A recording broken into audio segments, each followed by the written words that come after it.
Now, many poor countries in Africa face the harshest effects of climate change, severe droughts, vicious heats, and even dry land, but also unpredictable rain and devastating flooding. Now, the shocks worsen conflict and upend livelihoods because many people are farmers, a job that is increasingly vulnerable in our warming world. Now, climate challenges could cost up to $50 billion per year, according to the Global Commission on Adaptation, while clean energy transition could go up about $190 billion a year. Now, as these economic realities worsen, Nigeria and many nations in the global south turn to developmental partners like the International Monetary Fund for financing. But have these helped? This morning, joining me on this conversation is Kalu Aka, a Certified Financial Educator. Kalu Aka, thank you so much for discussing this with us on the show. Hi, June. Thank you. Thanks for having me. Now, no other institution has elicited curiosity, maybe hate, and even misunderstanding in some parts as the IMF. Now, is the institution doing what it was set up to do, or is deviated at some point, or maybe it actually grew into some other kind of roles? Yeah, well, the IMF was set up initially as to track exchange rates and to ensure that countries had, balanced exchange policy, so no extreme devaluation. That was actually their main focus of why they were set up. But when the US dollar was decoupled from gold and that arrangement sort of changed, the IMF took on a new role of surveillance and, should we say, support of balance of payment issues across the world. So essentially, if you are a country and you are broke and nobody will lend you money, then the IMF is an option for you to go to get funds to, should we say, balance your books before you're able to get commercial loans. So they do a lot of surveillance. They do a lot of lending to countries that cannot get loans anymore from normal channels. So essentially, if you are completely broke, only the IMF will talk to you. So that's why they get associated with should we say, quote unquote, failure, because they are always the last resort that you go to, essentially. So yes, their mandate did change from the exchange rates and all that to now balance of payments and surveillance and lender of last resort, if you want to call it that. Yeah. So with all these that IMF has in its plate, it has actually been mentioned that it has a one-size-fits-all kind of policy. But we've seen these policies work in Asia and some other continents. So why is it that it's not delivering its needed purpose in Africa? So IMF does what they call conditionalities. That's the word they use for it. So essentially, when you want to borrow from the IMF, they tell you have to do this or do that. It's usually like you have to liberalize, devalue your currency, increase revenues by removing subsidies and increasing VAT rates, things like that. The idea is to generate wealth or generate revenues within the economy so that the IMF can get paid and also the bankers can see that your economy can generate wealth and, of course, can then lend you money and get you back on track. I think in Asia, they had a real balance of payment issue whereby they had Asian crisis, money was coming into the economy and leaving. It was currency flows coming in, currency flows going out. So the IMF was best placed to go in there, do bridging loans and solve that problem. Africa's problems are much, much complex. So you take Nigeria, for instance, we have a problem like when we run out of funds from export of crude oil. But we have infrastructure issues, we have issues with high inflation, we have issues with even bandits locally in Nigeria. The IMF doesn't really understand that an economy can function without power supply the way Nigeria can function.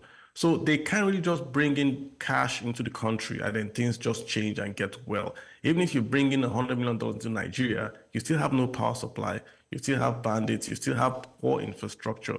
So I would say the lack of infrastructure in those African nations hinders the ability of the IMF funding to achieve those objectives that you see in Asia, how they inject funds into Asia and they get a positive result. That's my take on what's going on there. Okay, so let's tie this to the SAP program, that is the Structural Adjustment Program, of course, that had been blamed at that time on, of course, the collapse on the economies like Nigeria between 1980s and 1990s. Now, a measure to curb consumption which led to many companies leaving then, was how it was actually described. So would you also attribute this to infrastructural challenges, or does it have to do with implementation or the program itself? Yeah, so what happened with SAP was that Nigeria was already broke. The IMF didn't make Nigeria broke. We're already broke. And then the policy then was to do austerity, which means we're going to cut down spending, cut down consumption, and just change, not spend money, very, very tight budget. But with austerity, the then president, as Babangida said, we're also going to do a structural adjustment. Because we could not pay for imports because they were priced in dollars, we want to do an adjustment to take the economy away from importing consumption towards local manufacturing of goods. So we had this import substitution policy. So you see companies like Onwoka High Tech, for instance, came about because we're making spare parts locally to replace the imports that we used to have before from importing of Nigeria, Anamco, Pan, all those companies. We couldn't pay for imports anymore. And that was the problem. So when we had a debate in Nigeria, should we take the IMF loan, not take the IMF loan? I think the answer was to do austerity, but to structurally adjust the economy away from imported consumption, because we couldn't afford the dollars anymore, towards a local import substitution-based economy. And that's where we still are till today. We still can't afford import because the dollar is so expensive. And we're still structuring or trying to readjust the economy of Nigeria towards an economy where we can reduce or exchange those imports for local manufactured goods. And we still haven't gotten there yet. So I don't think we can blame the IMF for that. We just haven't implemented those policies to generate, substitutes here. It's too expensive to do business in Nigeria. Let's put it that way. Well, in as much as might try to exonerate the IMF from the state of squalor that African economies have been now, a few people feel that IMF still need to be blamed, most especially with the conditionalities. You actually said it. You said that most of their policies are actually based on conditions. Of course, we see what happened with Nigeria, with the IMF saying that, oh, Nigeria, you need to remove fuel subsidy, you need to increase taxes, you need to do this and that. And a few people say that these policies are actually inimical and act otherwise in the best interest of the Nigerian economy. And that is what has been playing out now, with a lot of Nigerians having to grapple with the harsh economic realities that we are faced with. So when you look at the policies of IMF, not only Nigeria, across board, of course, you know what's happening in Kenya right now. How would you describe it? Do you think that those policies are apt? Or maybe it could have been modified to give a bit of cushioning, a bit of reprieve while these conditions are being met?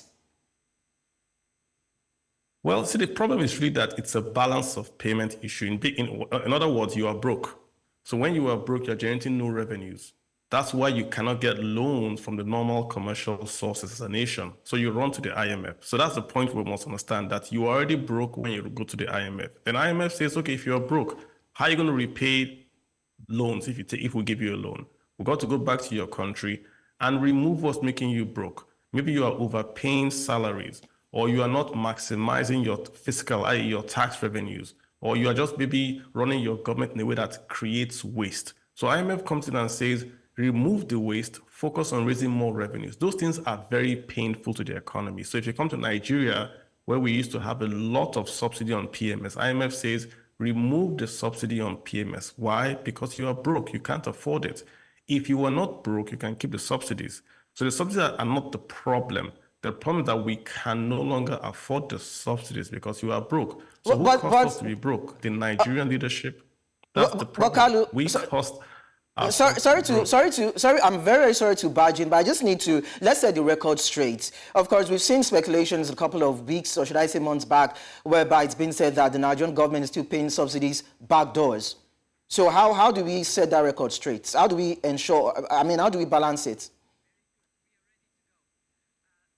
Yeah, if you pay a subsidy, what are you actually doing? You are taking your revenues to pay that subsidy. Then IMF is saying you can't afford that because if you are paying subsidies, there's no revenues to pay back your loans. The issue is a balance of payment issue. You don't have cash to pay back loans, but you're paying subsidies. So if you want a loan from the IMF or from the international banking community, you've got to have cash flows to pay back those loans. So IMF says cut down the subsidies so you release revenues from subsidies to repayments of loans. That's the problem. You are in a tight spot. You can't afford imports. You've got to then release revenues by taxing, by reducing subsidies to pay off the loans. That's the problem. It's balance of payment issue.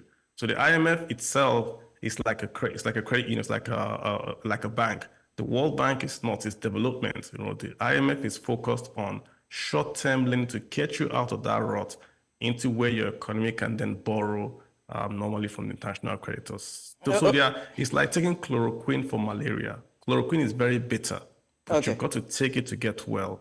So if you don't want to get chloroquine, don't get malaria. Okay, so let's now put Kenya and Nigeria side by side. For Kenya, it is increased taxes. For Nigeria, in bits, it's about, tax increment. But also, you talked about the need for, of course, the IMF telling Nigerians that you need to prune down on expenses. And some people feel that, you see, whether or not these African countries attune to the demands, let me not use the word demands, let me say the suggestions, recommendations of the IMF in this regards, these policies still affect the masses or the people more rather than probably the political leaders or the affluential in the society. So is there a way we can balance the scale, or we can actually, skew it a bit to see that it affects those that are actually seems to be milking these countries' economies dry? Yeah, great question. And that's one of the criticisms of the IMF that I've heard, that when they pass the conditionalities, they're not talking about the leadership. They're not saying, hey, leadership, you can't pay yourselves high salaries or buy private jets. It's mostly policies that would affect the governed, right? Hey, remove subsidies, increase VAT. We don't hear them saying, put your government on minimum wage. That's one criticism I've heard that I sort of agree with, right? But if you look at Kenya's issue, look at Kenya. When the now president was campaigning, they were already speaking to the IMF for a loan. They were already talking to the IMF. IMF approved about $2.3 billion for them as a loan. And of course, IMF had already told them about the conditionalities. And when he was sworn in as the president, the IMF released about $936 million to Kenya. And when they released those funds, IMF told the Kenyan government that we're releasing these funds because you're going to have to go back and release revenues from Kenya. And that's why Kenya passed that Finance Act, the 2024 Finance Act, that has caused the upheaval. So the leadership knew that they were going to increase taxes, but when they were campaigning, they said nothing about it. So of course the youth are like, what's going on here? Why are you increasing our taxes? Why can't you cut down on your expenses? This is the point.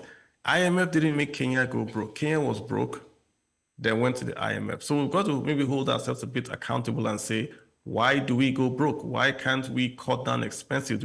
Kenyans are one of the highest paid, their MPs, one of the highest paid in the world per capita, per GDP. So they should have to cut down those expenses. Same in Nigeria. Cut down the waste and expenses so you don't have to increase VAT or remove subsidies on the common man. Okay, so finally, on the part of IMF, I'd like to find out, because you made us understand that when Africa is broke, or when African countries are broke, they run to the IMF. IMF gives them guidelines or gives them terms and conditions. If you want, such amount of money, this is what you need to do. Aside having to probably cut down on expenses, probably increase taxes, are there other economic tools or any other kind of shreddings or other areas that you think, when it comes to terms and conditions being laid on the table for these African countries, they can also look into some other areas they can explore? Probably, increasing the capacity of the sector's investments, speaking to other creditors, other institutions, any other thing out of the box that can actually help these African countries when they're trying to get funds to run their economy.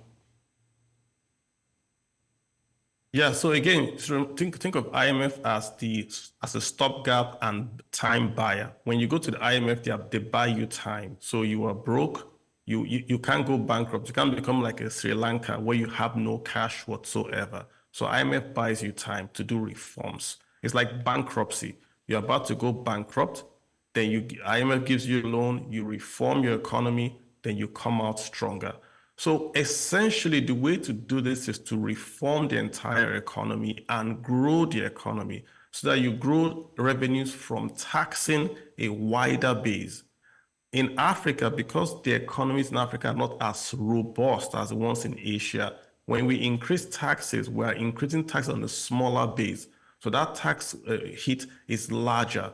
So what I'm saying is, if you take Kenya, for instance, imagine if they double their economy, then they can still raise the revenues, but from a larger base than if you go to the existing base and you say, we're going to increase your VAT. The same with Nigeria.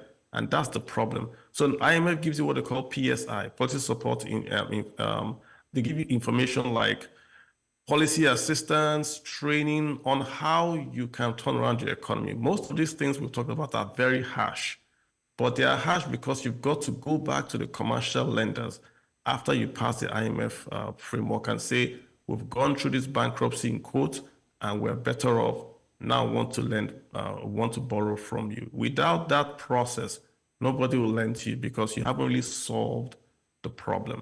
So it goes back to the point that you've got to run your economy that you don't need the IMF. You can't blame the IMF when you run to them and say, this is a tough call. That's really the summary of it.